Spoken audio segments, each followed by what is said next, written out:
Bismillahirrahmanirrahim. Nous allons poursuivre notre itinéraire sacré pour découvrir les perles de Sunna que le prophète Mohammed, à lui toute la bénédiction et tout lui salut, nous avait laissé depuis quelques décennies.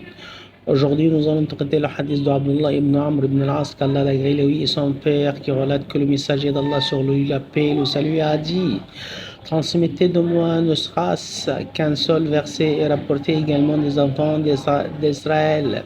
Il n'y a pas de mal quand celui qui ment délibérément à mon sujet qu'il se prépare à prendre sa place en enfer.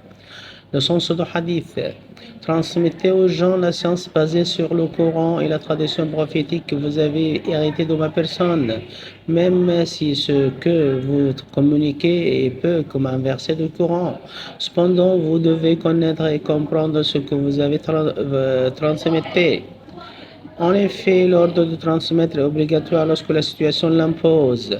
Par contre, dans le cas où ce n'est pas exigé, comme pour une personne vivant dans un pays où les prédicateurs accomplissent leur rôle d'enseigner et d'éclaircir aux gens les choses concernant leur religion, l'individu n'est pas alors obligé de transmettre quoi que ce soit, mais cela est recommandé. De plus, vous n'avez aucun tort au péché à évoquer les enfants d'Israël et les événements authentiques qu'ils ont vécus.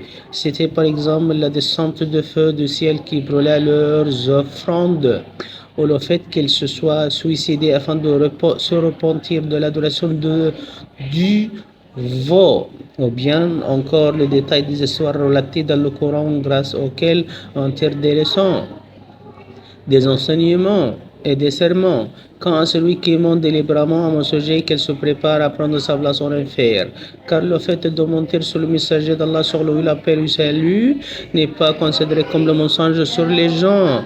En effet, celui qui ment au sujet du messager d'Allah sur lui la paix et le salut ment également sur Allah, à lui la puissance et la grandeur, ainsi que sur la législation islamique, car tout ce dont le prophète sur lui la paix et le salut nous informe comme révélation qui lui ont été transmises fait partie de la législation d'Allah, exalté soit-il.